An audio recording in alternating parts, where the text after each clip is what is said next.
बोलिए गायत्री माता की जय।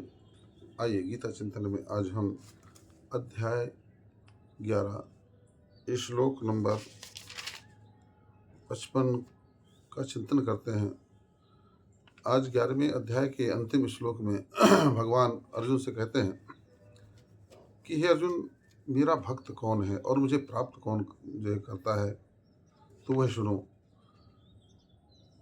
भगवान का कथन है कि मत कर्म कृन मत परमो मद्भक्तः मत्संग वर्जितः निर्वैरः सर्वभूतेषु यः मामेति पांडव। मत कर्म कृन मत परमो मद्भक्तः, जो मेरे लिए कर्म करता है, मेरे परायण है, जो पुरुष केवल मेरे लिए संपूर्ण कर्तव्यों को करने वाला है और मेरे परायण है, मेरा भक्त है, आसक्ति रहित है और संपूर्ण भूत प्राणियों में वैर भाव से रहित है। सबसे पहले देखिए कि मेरे लिए कर्तव्य कर्म करने वाला है।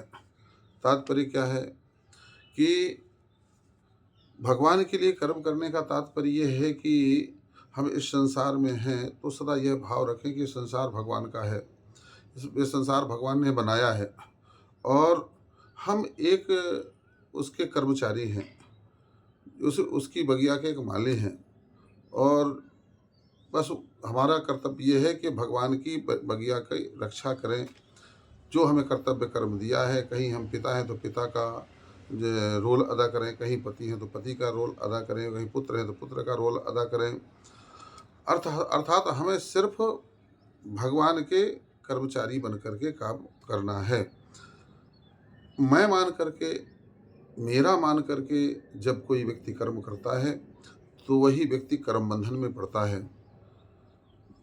बहुत सुंदर बात, जब भरतलाल जी भगवान से मिलने के लिए चल दिए थे वन में, तो सभी लोग भरतलाल जी के साथ में सब घर द्वार छोड़ करके चल दिए थे। तो बहुत सुंदर बात भरतलाल जी ने कही थी कि भाइयों, इस तरीके से आप कैसे घर छोड़ करके जा सकते हैं, इसकी रक्षा कौन करेगा? तो बोले, हमें कुछ भी नहीं चाहिए, हमें तो भगवान के चरण चाहिए।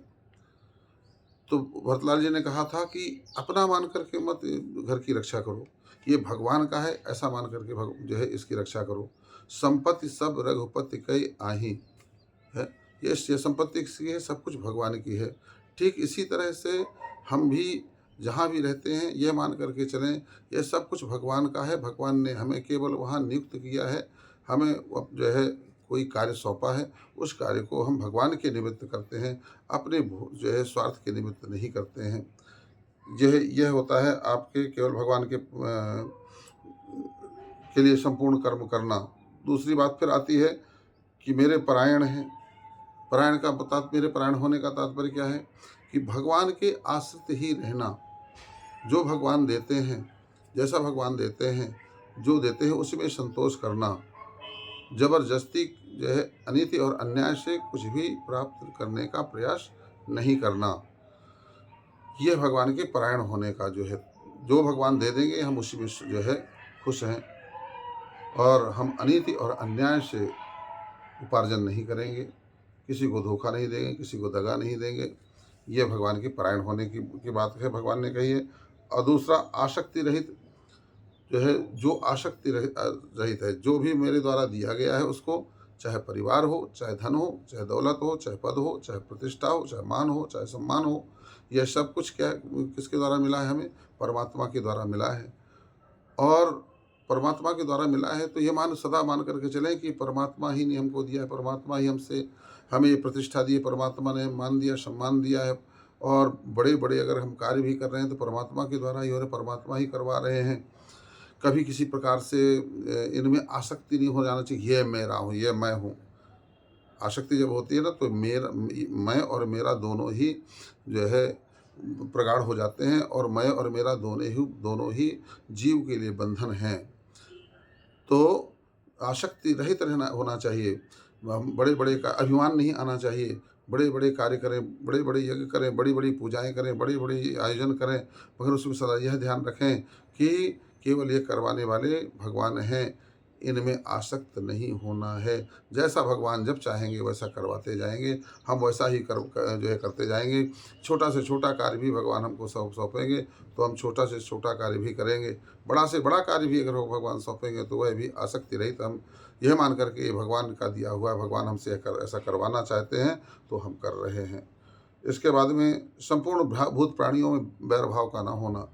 देखो, जब इस स्थिति में व्यक्ति होता है तो उसके अंदर बैर भाव, राग भाव होना ही नहीं चाहिए। बैर किसी से करने का मतलब है इस संसार में भगवान से बैर करना। बताओ, भगवान की इतनी इतनी सुंदर कृतियाँ हैं, आप इनमें भगवान को दिखाई नहीं देता है आपको क्या? कोई व्यक्ति किसी ईर्ष्या करता है, घृणा करता है, नफरत करता है और बैर भाव से रखता है।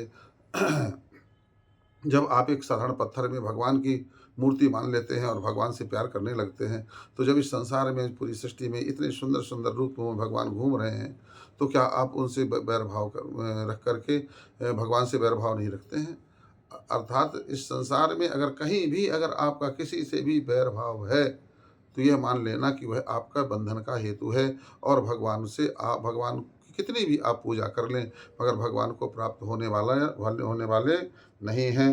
और संपूर्ण वैरभाव और अनन्य भक्ति पुरुष मुझको प्राप्त होता है, भगवान का कहते हैं। भगवान का आखिरी कथन है कि वह अनन्य भक्ति जो कि फिर कहीं भी अन्य जाने वाली भक्ति और अन्य जाने वाला मन ना हो, जो मन केवल परमात्मा के का ही चिंतन करता है, परमात्मा के आश्रित हो जाता है, परमात्मा के परायण हो जाता है और वही मन अनन्य कहलाता है। अभी तो हमारा अन्य यहाँ वहाँ भटकने वाला मन होता है, हम भगवान के नाना रूपों में भटक जाते हैं। अरे ये भगवान ठीक नहीं, उस भगवान को पूजो, ये भगवान ठीक नहीं, उस भगवान को पूजो।